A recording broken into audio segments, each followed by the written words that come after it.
Amém. Glórias a Deus. Queridos, agora nós vamos para o melhor da noite. Eu gostaria de chamar a irmã Anne, isso. Gostaria de chamar a irmã Anne e o pastor para orar por ela.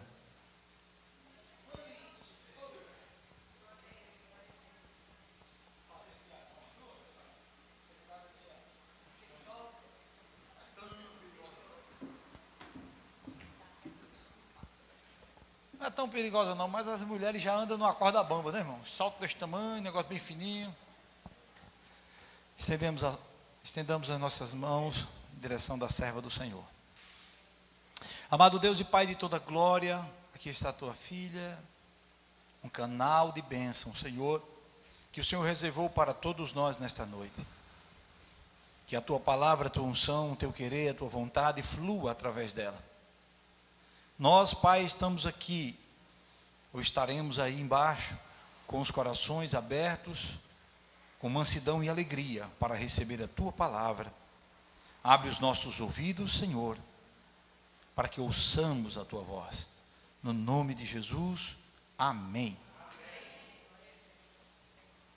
Quanto tempo? Aqui até meia-noite.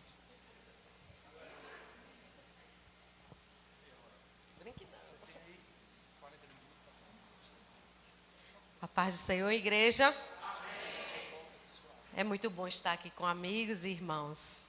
Que maravilha poder dizer que Jesus é bom e compartilhar um pouquinho daquilo que o Senhor traz ao nosso coração com grande alegria, né?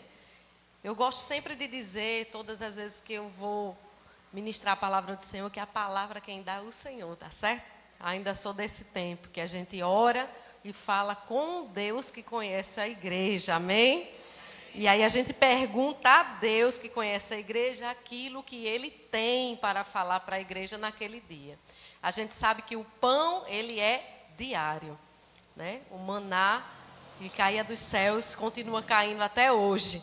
E Deus, Ele vai ministrar o nosso coração de forma individual. A palavra é a mesma, mas você sabia que o Espírito Santo, ele tem um jeito pessoal de falar a cada coração que está aqui? Ele ministra de forma individual a cada coração. Às vezes, quando a gente vai conversando com as pessoas, elas vão contando coisas e situações que Deus falou no mesmo tema que não falou para outros. Então, basta você estar sensível à voz do Senhor, porque Ele está aqui neste lugar. Está escrito que onde 2 ou 3 estiverem reunidos em seu nome, ali Ele estará presente. Você pode não estar vendo, você pode não estar sentindo, mas Ele está aqui nesse lugar. Amém? Abra sua Bíblia em Lucas 15. Eu não sabia que era culto do amigo. Mas perguntei se tinha um tema, o pastor disse não. Que bom que ainda é Deus que fala aqui, né? Parei de ministrar em alguns lugares onde as pessoas têm que dizer não só o tema, mas a palavra que a gente prega. Desde um dia que eu fui ministrar num determinado lugar, uma palestra. Quando é palestra, a gente sabe que a gente tem que atender um tema específico para alcançar algumas coisas, né? Sobre depressão, ansiedade, aí é outra coisa. Mas um determinado lugar que eu fui, que a pessoa deu a palavra, deu o tema que seria ministrado. Eu preparei todo o material, toda a palestra, e quando chegou lá, não ia.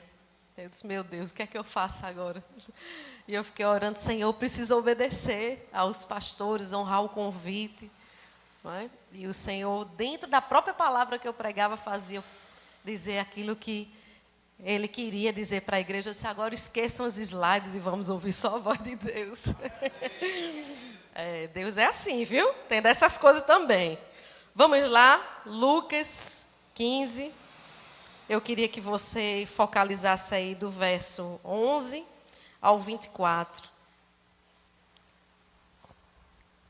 E Jesus continuou: um homem tinha 2 filhos. O mais novo reivindicou do seu pai: Pai, dá a minha parte da herança a que tenho direito. E consentindo o pai, repartiu sua propriedade entre eles. Não se passou muito tempo e o filho mais novo reuniu tudo o que tinha, partindo para as terras distantes.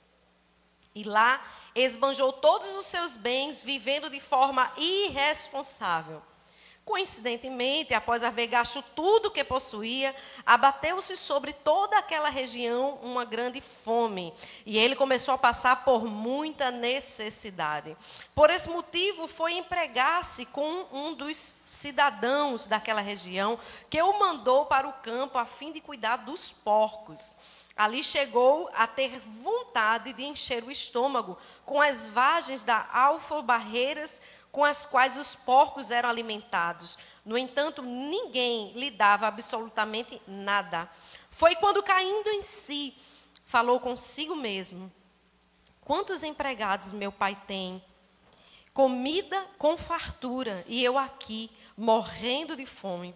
Levantar-me-ei, tomarei o caminho de volta para meu pai, e ao chegar lhe confessarei: Pai, pequei contra o céu e contra ti, não sou mais digno de ser chamado teu filho, trata-me como um dos teus trabalhadores. E logo em seguida levantou-se e saiu na direção do pai. Vinha caminhando ele ainda distante, quando seu pai o viu e, pleno de compaixão, correu ao encontro do seu filho e muito o abraçou e beijou.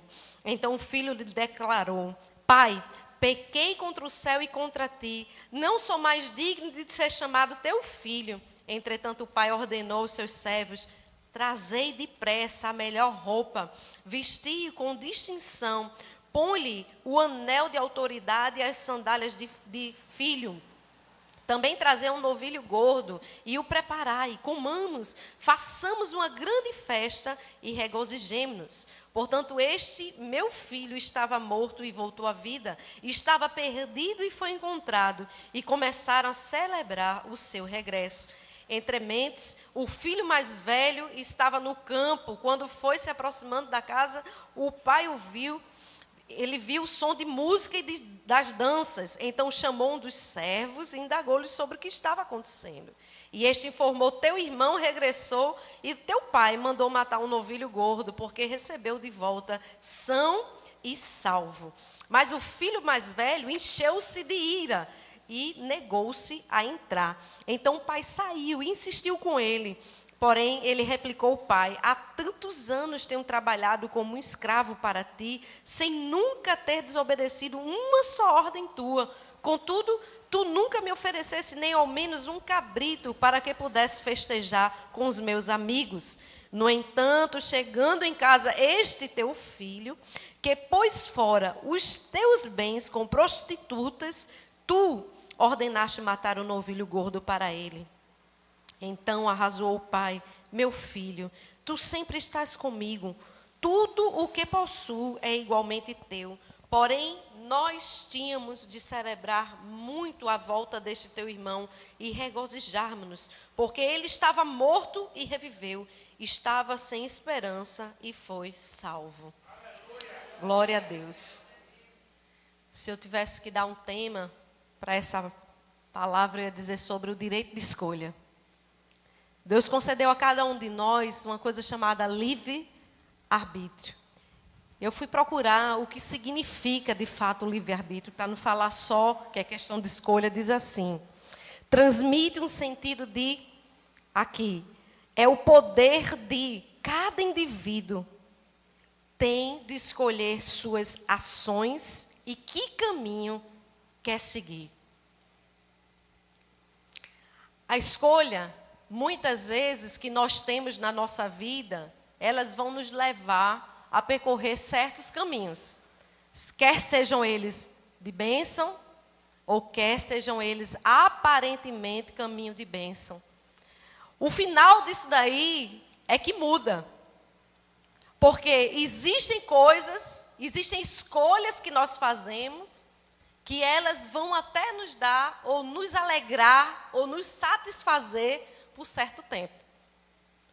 Só que o ser humano que foi criado desde a eternidade para adorar o Senhor, e que no coração dele, no coração do Pai, tem o desejo de se relacionar com cada homem. Deus, quando criou a mim e a você, Ele colocou o desejo dessa adoração.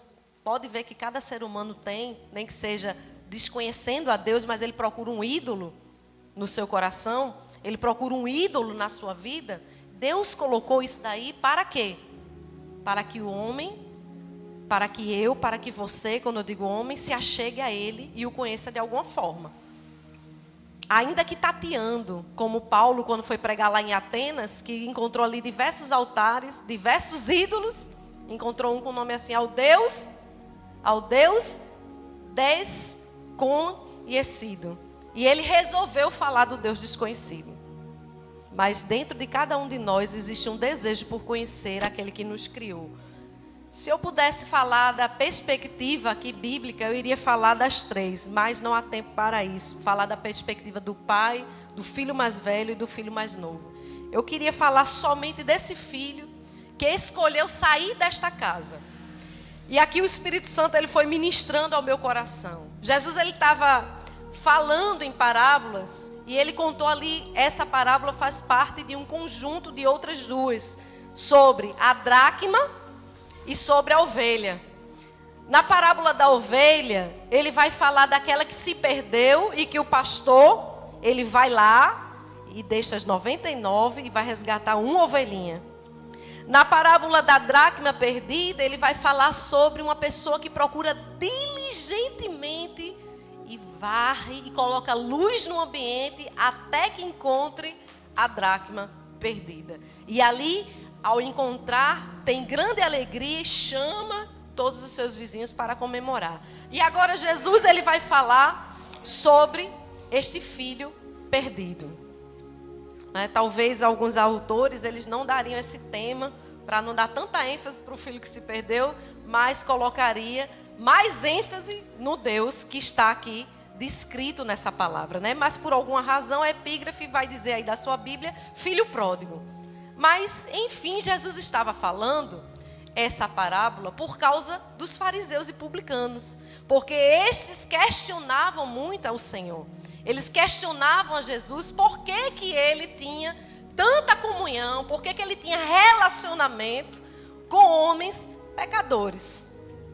E ali ele usava figuras de linguagem para poder expressar as revelações, as grandezas de Deus, para que eles pudessem compreender. É bem verdade que muitos deles não compreendiam. Os fariseus e os publicanos eram pessoas que se achavam melhores do que os outros. Os fariseus e os publicanos eram religiosos, que se achavam santos demais e que achavam que aquele perdido não poderia ser alcançado. Então Jesus, ele relata a condição do homem no seu relacionamento com ele. E você vai compreender porque eu separei aqui alguns aspectos para a gente falar sobre esse filho pródigo, na perspectiva do filho mais novo. Primeira coisa é sobre o prazer da comunhão. O prazer que muitos de nós, às vezes, perdemos. O prazer de se relacionar com Deus. Esse Pai que representa o Pai eterno, o Pai da eternidade. O Pai que demonstra um amor incondicional ao seu Filho. Este Pai é o nosso Pai. Ele é o seu Pai? A pergunta é se você ainda tem prazer na comunhão com Ele. Como é difícil, às vezes, sacrificar uma hora do dia para falar com o Pai.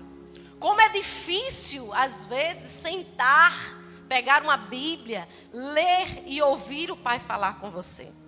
Existem muitas pessoas hoje tão carentes da palavra, mas elas não conseguem ter vida de comunhão com Deus. Elas não conseguem ter a independência delas na sua relação com Deus.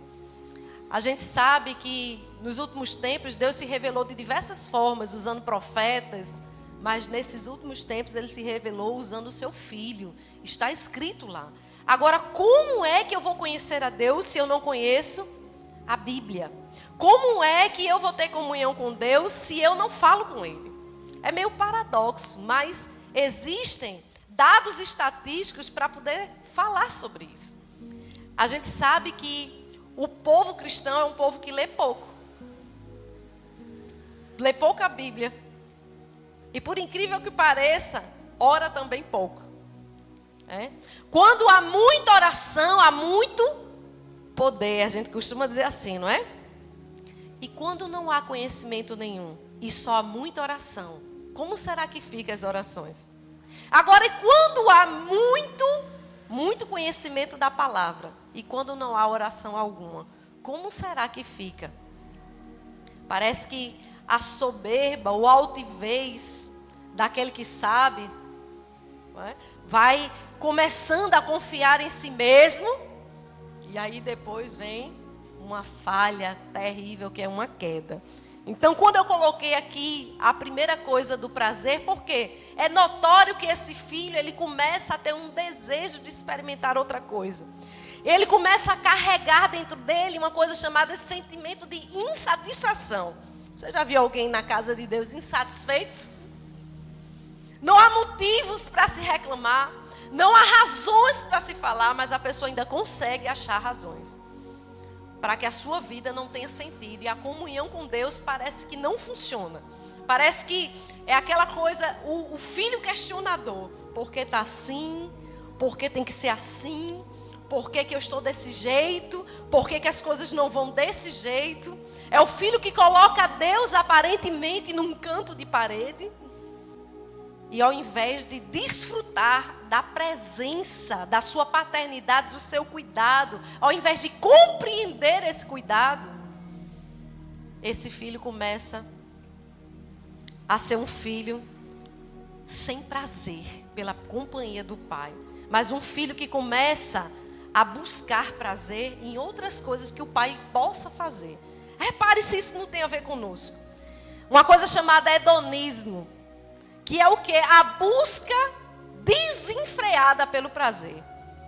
Pessoas que às vezes entram na casa de Deus, elas precisam, para se manter na igreja, de coisas que lhe deem sentido. E aí o ser humano, ele parece que ele começa a colocar algumas coisas dentro da igreja para poder dar alegria e prazer, dar essa sensação, porque Deus já não é suficiente.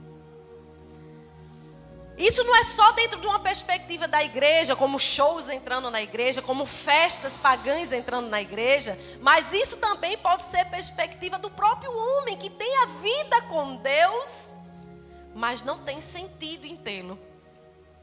E aí busca alguma coisinha para completar, aquela cervejinha para completar, aquele cigarrinho para completar, porque isso dá prazer. E pasmem, todo vício, já diz o nome, vicia. E quando você começa no vício, para sair dele é meio que complicado. E o que é que a gente faz? Aumenta o vício por Deus. Porque aí o vício pelas outras coisas param de lhe prender. Param de lhe dominar. O que é que a gente faz quando uma pessoa não consegue largar algo?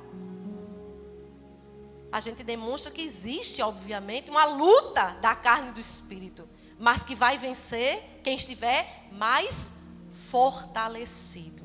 Deus nos deu capacidade de investirmos na nossa comunhão com Ele, porque Ele sabe o que Ele quer para as nossas vidas. Ele nos dá condições. O Espírito Santo, Ele tem como atuar em mim e você para exercer dentro de nós o prazer, que a Bíblia diz de uma sede a ponto de uma mulher, que era uma mulher samaritana, que tinha prazer na vida que ela tinha, e que buscou o sentido da felicidade em relacionamentos com homens.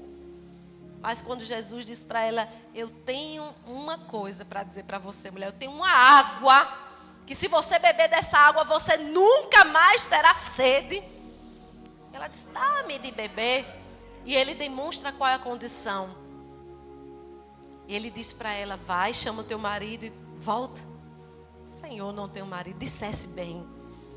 Porque a fé em Deus, ela precisa ser precedida de arrependimento. E depois que ela entende que Jesus não era só profeta, e que ela começa a falar sobre um lugar de adoração, e que este lugar poderia ser ela sai dali uma missionária por causa de um momento com Deus. Por causa de um momento de comunhão. Eu não sei onde é que você está buscando prazer. Drogas, bebidas, pornografias. Mas Mateus 22:37 vai dizer, abra aí. Mateus 22:37 vai falar sobre um coração totalmente voltado para Deus. A pergunta que um fariseu fez a Jesus foi: qual é o maior mandamento da lei? Aí Jesus vai dizer assim no 37: amarás o Senhor teu Deus de todo o teu coração, de toda a tua alma e com toda a tua inteligência ou entendimento. Este é o primeiro e o maior dos mandamentos. E o segundo, semelhante a este, é: amarás o teu próximo como a ti mesmo. Estes 2 mandamentos estão sujeitos toda a lei e os profetas. Entende que uma alma cheia de Deus, ela vai ter vontades de Deus? Entende que uma alma cheia de Deus vai ter pensamentos de Deus? Vai ter desejos de Deus? Então você e eu precisamos investir na comunhão. Para quê? Para que não haja o desânimo por esta busca e o desejo por coisas novas. Parece que tem que estar sempre criando alguma coisa.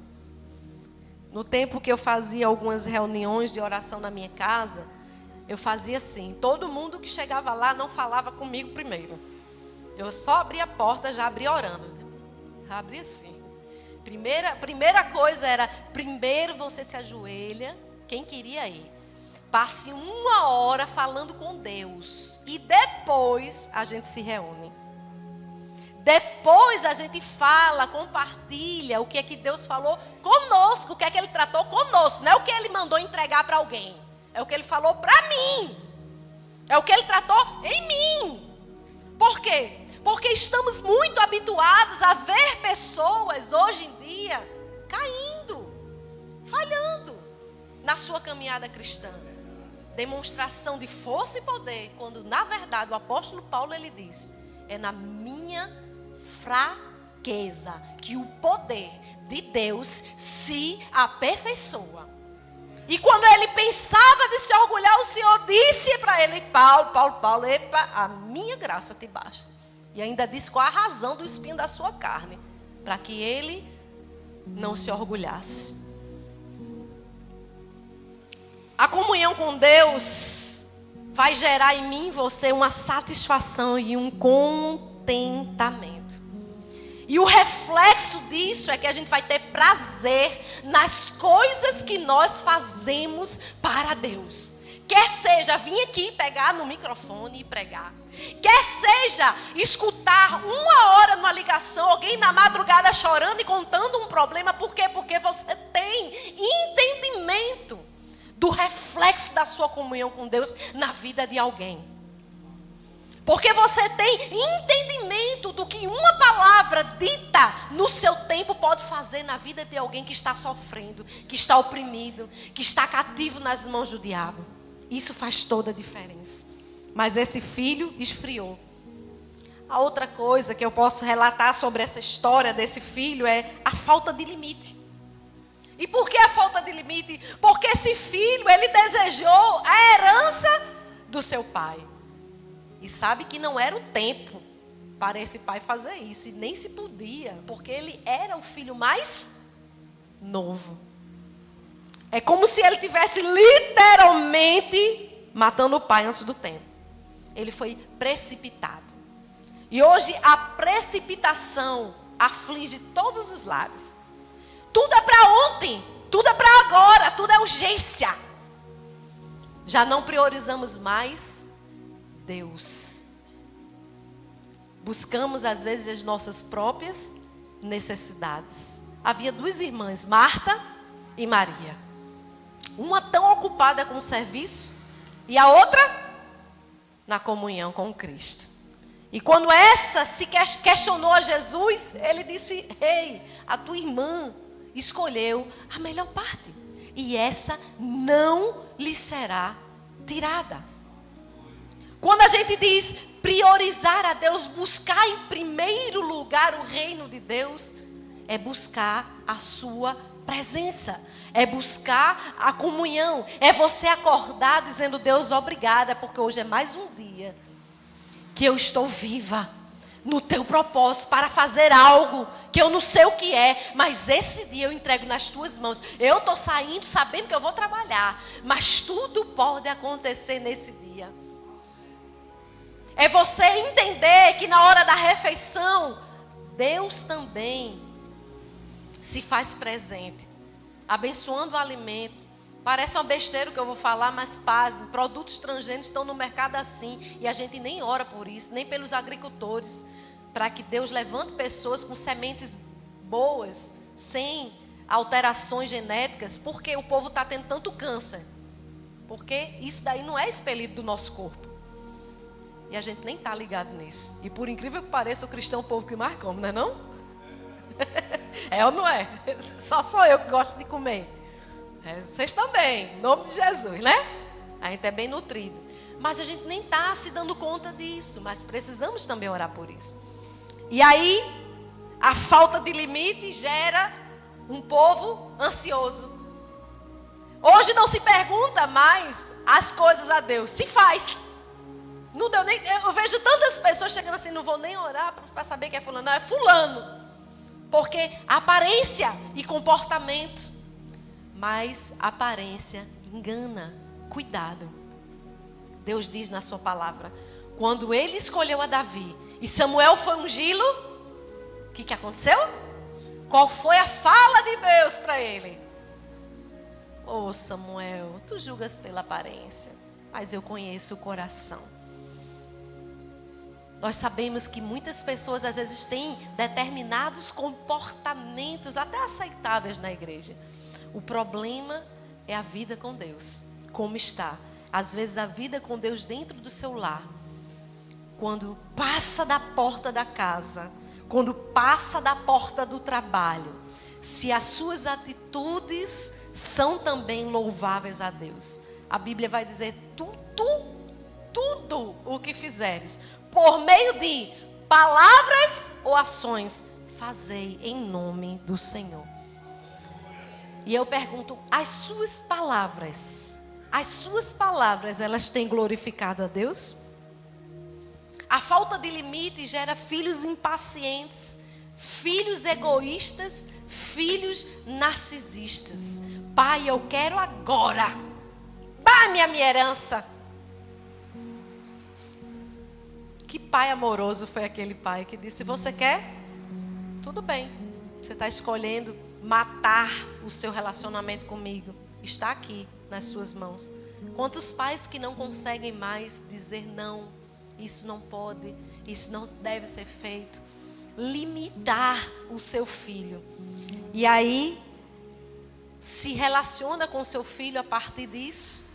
E mais adiante, vem um desrespeito tremendo.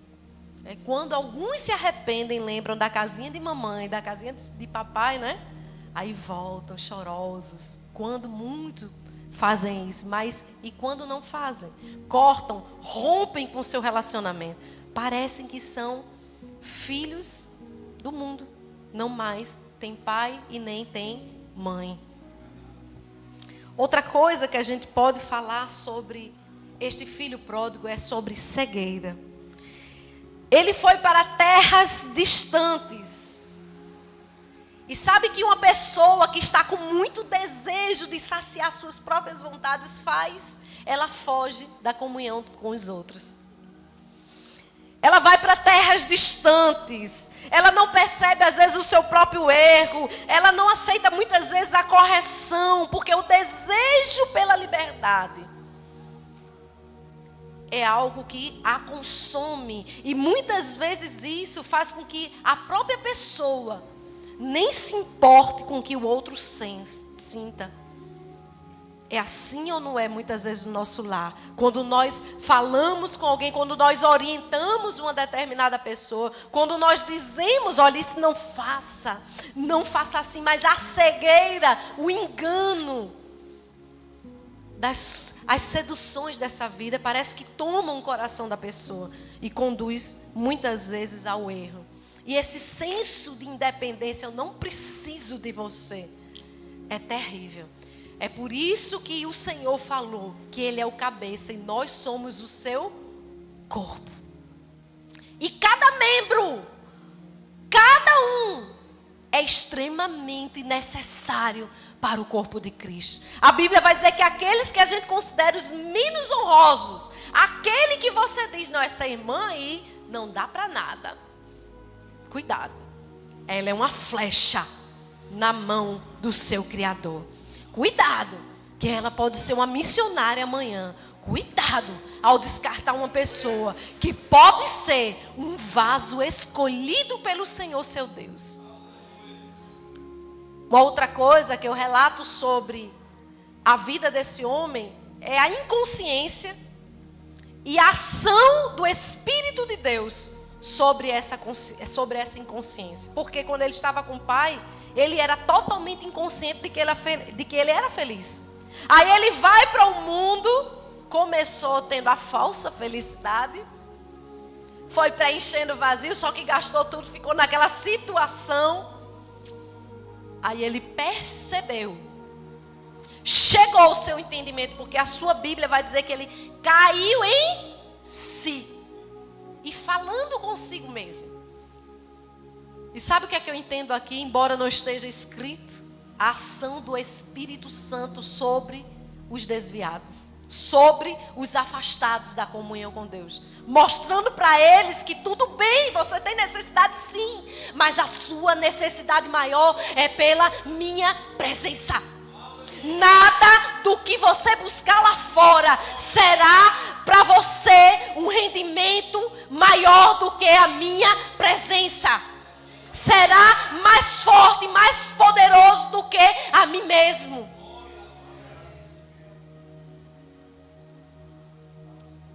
Aí o que é que a realidade faz? Faz ele acordar. Porque parece que existem algumas coisas que levam a gente para o mundo da fantasia.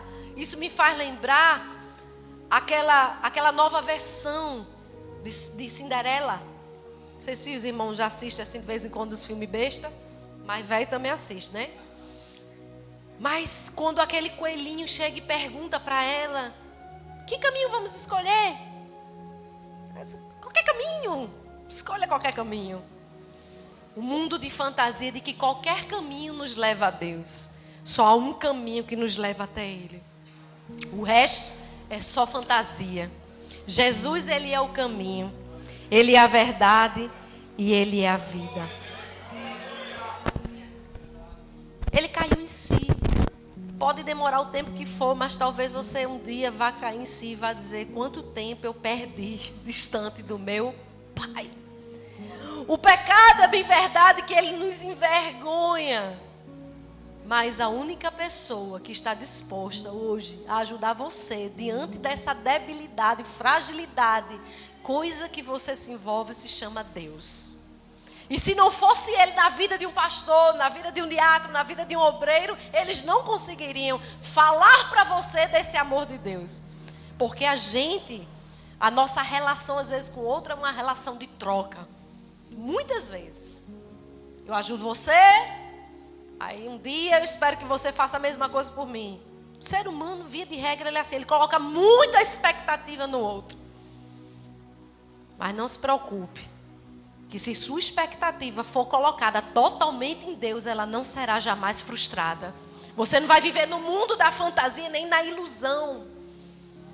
Teve um tempo que eu passei por uma situação bem difícil. E aí quando eu fugi dessa situação, dizendo, pronto, agora sobrevivi. Aí eu pensava que eu não fosse ouvir essa palavra. Aí Deus pega e manda uma pessoa falar comigo assim: a porta é grande, mas os inimigos são muitos. Pronto. Por quê? Porque eu estava iludida, fantasiando de que seria agora tudo maravilhoso, que a luta tinha passado. Eu não sei se você sabe, mas você ainda está na terra. Não chegamos nos céus. Enquanto você estiver aqui, a vida ela é real. Por isso ela exige que você acorde, que você entenda o plano e o propósito de Deus para a sua vida e para a minha vida. E que compreenda que não é só isso aqui. Por que você acha que Deus instruiu o homem a fazer um tabernáculo? O modelo não era humano, era celestial. Por que você acha que tinham coisas ali em determinados lugares? Azeite, candelabro, a arca da aliança. Por quê? Nada ali era acaso.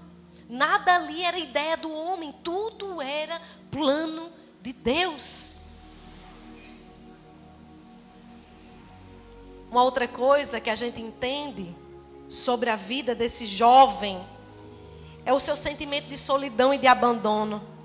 No verso 15 e 16 vai dizer que chegou a hora da fome e ele desejou comer as comidas dos porcos, mas não podia.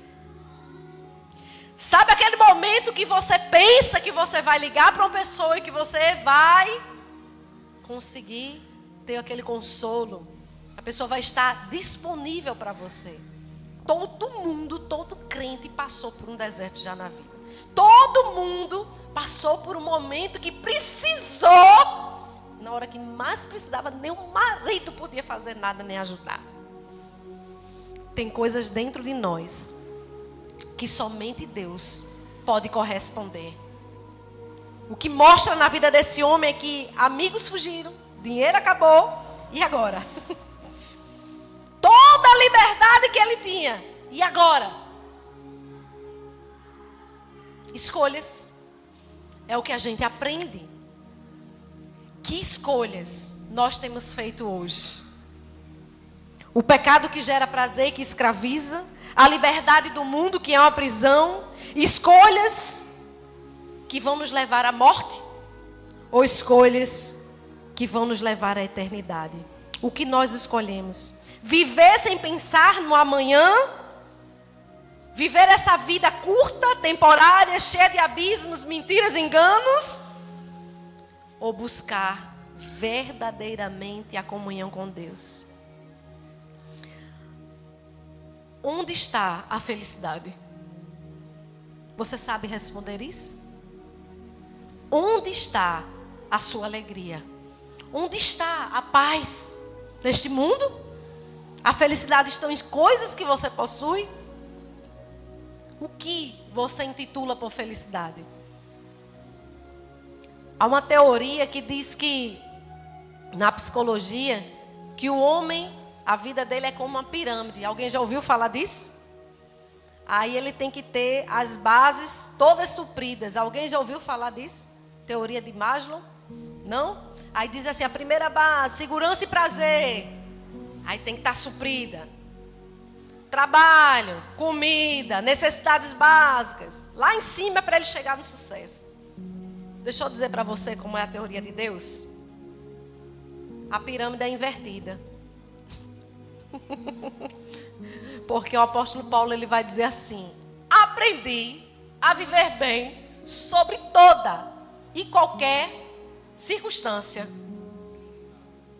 Eu aprendi o que é estar bem quando eu tenho fartura, mas também aprendi a ficar bem quando me falta. Aí ele vai dizer: tudo posso naquele que me fortalece. Porque uma pessoa que tem comunhão com o Senhor não vai buscar outras coisas para ser feliz, mas ela já é feliz. E aí quando passa na prova, quando passa no estreito, quando está no dia da luta, no dia da adversidade, no dia mau, ela já entende que tem o Senhor. E que Ele é a base para todas as coisas. A base do seu sucesso se chama Deus. É por isso que a palavra diz: medita na minha lei, de dia e de noite, e assim farei você prosperar. É Deus que nos dá paz. É Deus que nos dá alegria. É Deus que manda a provisão. Então a pirâmide do crente é invertida. Está faltando emprego? Deus é o seu provedor. Lhe falta saúde? Ele é o Deus que te sara. Está com problema em casa? Ele é aquele que pode cuidar desse seu problema e fazer você descansar nele. descansar nele. E o descanso é algo inexplicável. Quanto mais próximo você está de Deus, mais confiante você fica. E a gente só consegue descansar quando a gente confia numa pessoa. A gente só consegue entender que ela vai ser infalível naquilo que a gente está ansiando se a gente acreditar no caráter dessa pessoa. A pergunta é: você acredita no caráter de Deus? Eu não sei qual é a lei que está dominando você, nem qual a circunstância que está ali afligindo. Saiba que a graça de Deus, o amor de Deus é maior do que qualquer coisa. É acima de qualquer coisa. Deus, ele está acima de qualquer suspeita. Tem tanta gente que às vezes fala de suas situações como se fosse Deus o causador, o criador delas. E aí a gente precisa conhecer a Deus para entender quem realmente Ele é e o que Ele nos causa. Como é a vida com Ele. Alguém aqui tem desejo de conhecer mais e mais? Porque eu tenho. Tem hora que eu vou para determinadas pregações, até na igreja, que quando faz um convite para aceitar a Deus, eu fico em espírito, eu vou lá de novo. Acho que eu já fui umas 200 vezes. E tem dia que quando alguém diz assim, fique do lado dessa pessoa, aí eu vou de novo. Eu não sei quem está aceitando quem, entendeu? Porque eu fico do lado da pessoa, mas eu fico pensando que sou eu de novo, Senhor. Entregando de novo a minha vida ao Senhor. Entregue. A graça de Deus, ela é para todos nós. Para os filhos perdidos dentro da casa e fora da casa. Você entende que aquele filho mais velho, quando ele vê aquela situação, o pai, com muito amor, diz: meu filho, tudo que eu tenho é teu, você está comigo. Mas este teu irmão, ele estava morto e reviveu. E aquilo era um afastamento. Era Deus nos mostrando sobre o perigo da frieza espiritual e do afastamento. E nós não podemos permitir com que esse espírito de desânimo tome o nosso coração, com que você esfrie nas coisas de Deus, com que você faça a obra de Deus de forma relaxada, de qualquer jeito. Precisamos voltar a ter comunhão com o Pai. Mas o Espírito de Deus só vai atuar num coração que permite com que Ele ministre. A Bíblia diz que quando Ele assumiu os céus, quando o Senhor Jesus, Ele assumiu os céus, Ele deixou o seu Espírito para nos guiar toda a verdade. E Ele tem ainda uma função na terra, que é convencer os homens da justiça, do pecado e do juízo. Saiba que não são os sãos que precisam de médico, mas os doentes. E o pecado é algo que é uma lepra na humanidade. Mas que somente um foi capaz de vencer ele. E somente Jesus, Ele tem poder para nos tirar da escravidão deste pecado. Qualquer que seja, dos mais cabulosos, aqueles que você considera mais pequenininho. Pela graça somos salvos por meio da fé. Não vem de nós, é dom de Deus. E não vem de obras para que ninguém se glorie. Afinal de contas, por quê que aquele filho, fazendo o que fez, ainda for honrado? Porque Deus é amor. E quando a gente pensa que Ele vai nos punir, quando a gente pensa que a gente merecia o seu castigo, aí Ele diz: qual é o pai que vendo o filho pedindo pão, porventura vai lhe dar uma pedra? Se vós que sois mais mal sabeis dar coisas boas aos seus filhos, quanto mais o vosso Pai que está nos céus. Será que se eu e você estivéssemos recebendo essa pessoa que se afastou da nossa comunhão, da nossa intimidade, receberíamos com honra? Pergunte isso para você mesmo. Será que eu seria capaz de receber com honra ou iria dar uma lição de moral? O maior interesse de Deus é por você. Ele não abre mão da comunhão com você. Agora acontece que muitas vezes você abre mão da comunhão com Ele. Mas Senhor, minha tristeza, mas Senhor, minha luta. A Bíblia vai dizer que na presença do Senhor há fartura de alegria. Quer ter alegria? O Espírito Santo de Deus te dá. Quer ter prazer com a vida? O Espírito Santo de Deus te dá. Quer ter sensação de contentamento? O Espírito Santo de Deus te dá. Quer viver livre da ansiedade, do consumismo? O Espírito Santo de Deus te dá. Porque em Cristo habita corporalmente toda a plenitude de Deus. Em Deus você é feliz. Em Deus você tem tudo. O próprio Paulo disse: tendo tudo e nada tendo. Se a gente não entendesse o contexto que ele estava vivendo, a gente não iria compreender o que é que ele estava falando. Quando ele se fazia atribulado, mas deixava muitos numa vida realizada e de sucesso.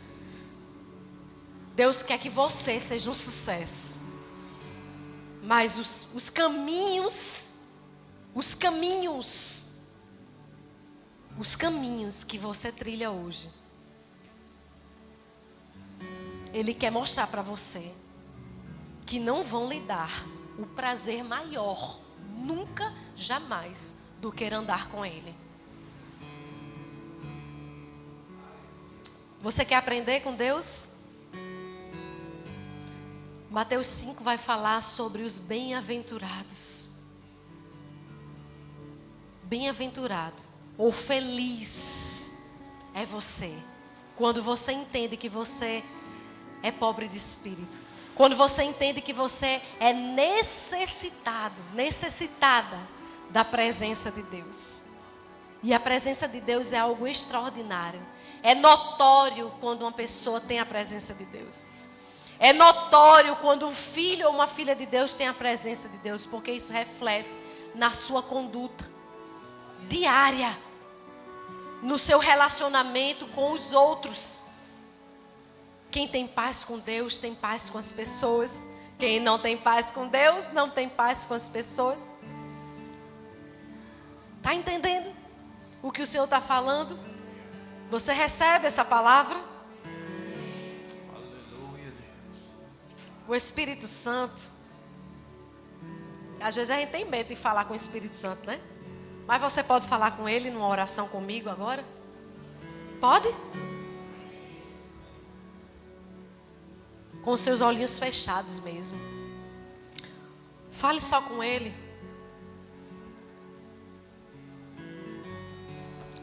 Você e Deus. Reflita se você não está na condição desse filho pródigo, querendo viver uma vida ao seu bel prazer. Reflita se de repente você não é o filho mais velho, que fica enciumado, que tem tanto complexo de inferioridade quando Deus abençoa outro, e fica se achando rejeitado, desprezado por Deus. Reflita. Deus não tem filhos prediletos. Ele escolheu você para ser templo e morada do seu Espírito. E Ele quer que você esteja conectado. Que você não saia daqui hoje sem se conectar com Ele. Talvez você esteja pensando aí: eu não sei nem o que falar para Deus, eu não sei nem como orar. Apenas chame de Pai. Porque é todo aquele que se aproxima dele e crê que Ele é Pai, Ele dá o direito de ser filho. Basta você querer. É uma escolha. Afinal de contas, você tem um livre-arbítrio. Deus não força ninguém. A igreja tem que entender que não existe coisa mais preciosa do que Jesus. É o maior presente que você poderia ganhar em vida. É entender o dom de Deus O maior presente que você pode ganhar é uma pessoa chamada Jesus, habitando dentro de você por meio do seu Espírito. Nada na sua vida vai lhe satisfazer mais do que Jesus, do que sua comunhão com Ele. Vamos orar?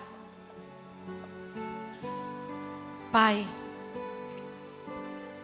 nós sabemos, Senhor, que a palavra, ela foi ministrada. E como está escrito, Senhor, que ela é lançada e não volta vazia, mas ela realizará a obra para a qual ela for enviada, Pai. Nós sabemos que cada um de nós temos uma estrutura.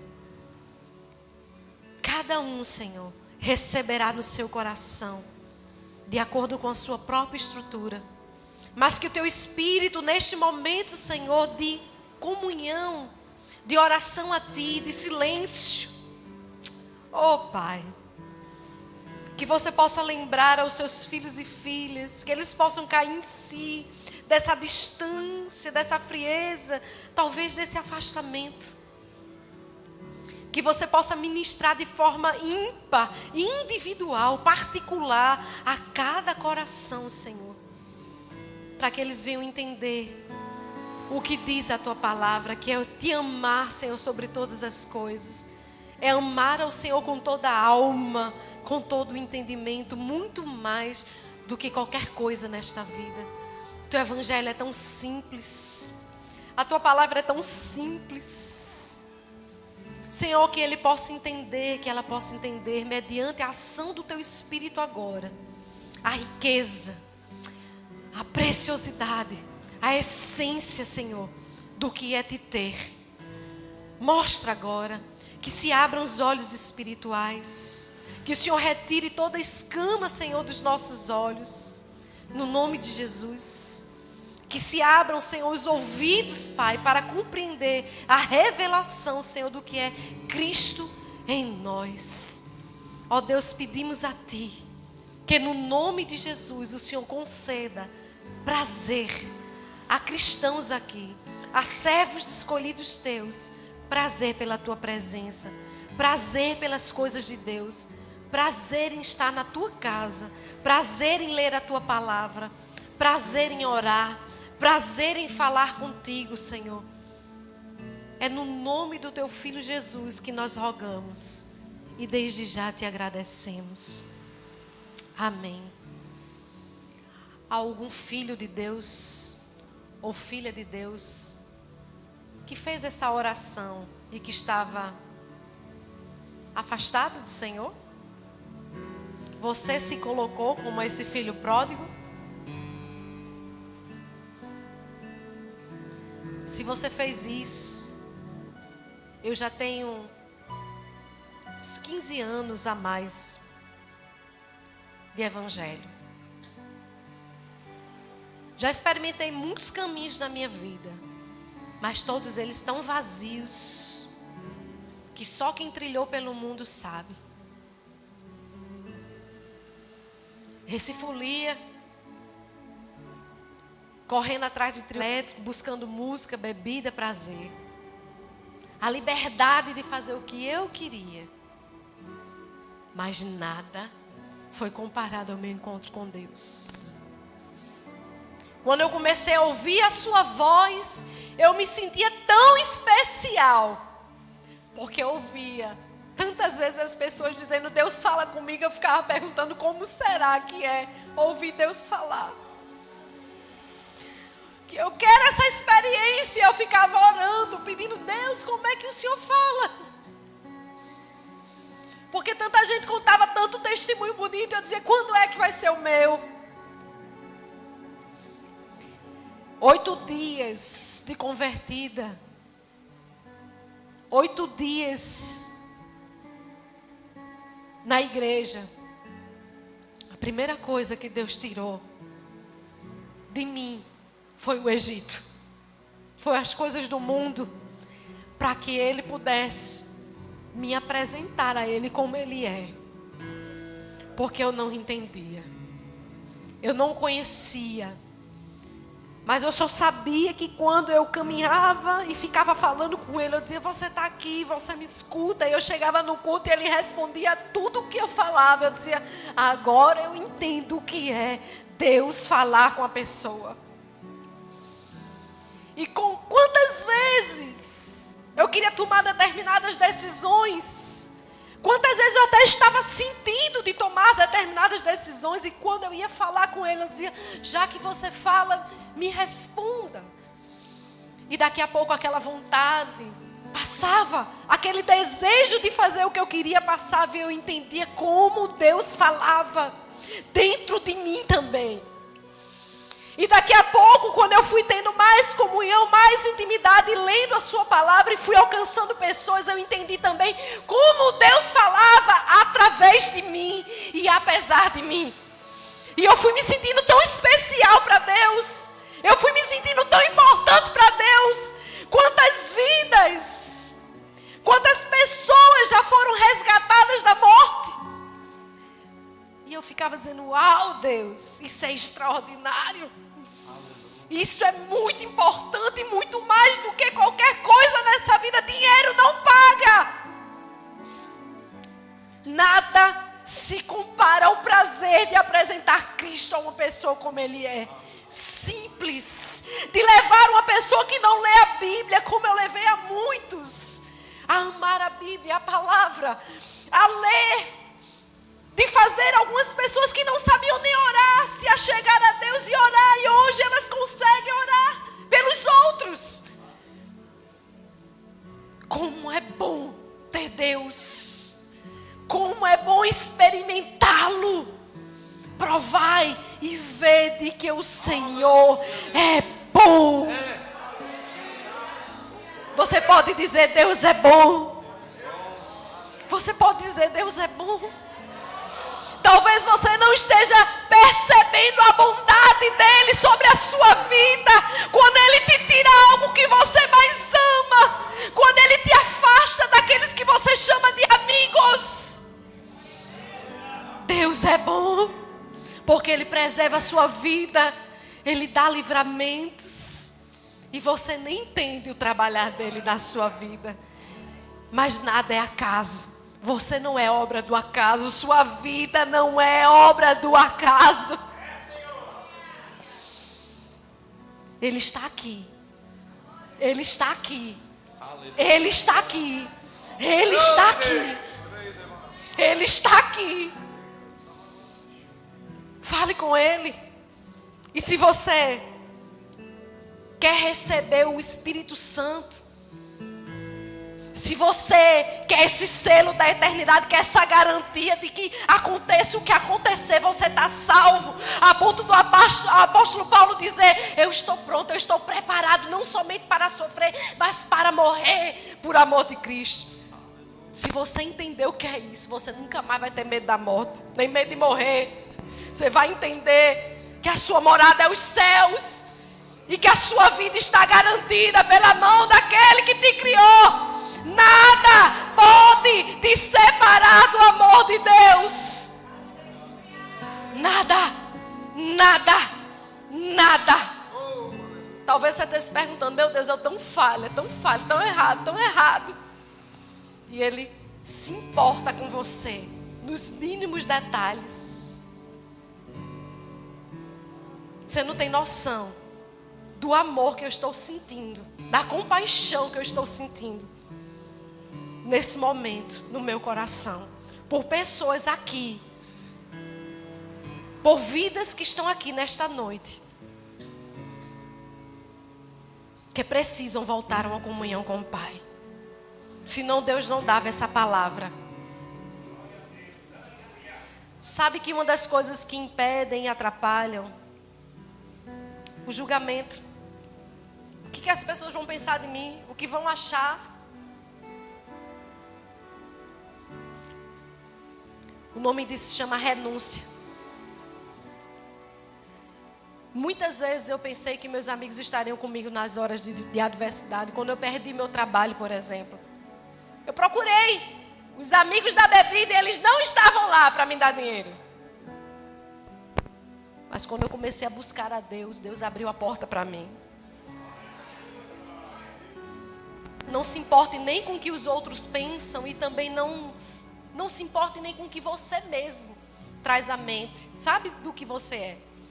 Porque você talvez nem se veja como Deus vê você. Mas importa que você saiba que você é o tesouro dele na terra. Você é a coroa da criação. E Deus sente prazer em ter você junto a ele. Não desperdice seu tempo. Porque só sabe quem passou pelo mundo e hoje olha para trás e diz: quanto tempo eu passei distante de Deus e podia estar próximo a ele. Você vai sair daqui certamente mais apaixonado por Jesus. Mais apaixonado por Jesus. Peça a ele para que você fique tão próximo a ele, tão pertinho dele, com tanta comunhão com ele, que nada mais no mundo vai te encantar. Jovem, esqueça aquilo que já passou, viu? Tem gente precisando de um perdão aqui hoje, viu? O Senhor, Ele lhe perdoa. O Senhor, está escrito na sua palavra que Ele lança no mar do esquecimento suas transgressões. Ah, Senhor, mas eu tive uma vida pregressa. Pois bem, aqui é um lugar de ex, um bocado de coisa. Seja bem-vindo a este clube. Aleluia, desse jeito. Porém, filhos e filhas transformados pelo poder de Deus. E quando as pessoas da sua família, da sua casa, da sua comunidade, do seu trabalho olharem para você, vão entender que você esteve com Ele. Porque somente alguém que anda na comunhão com o Senhor pode refleti-lo a maneira como Ele é. Você leu a palavra, você ouviu a palavra, então saia daqui na certeza que Ele quer relacionamento com você, mas a escolha é sua. Quantos escolhem aqui o Senhor? Você pode dizer: eu escolho Deus? Que Deus te abençoe no nome de Jesus.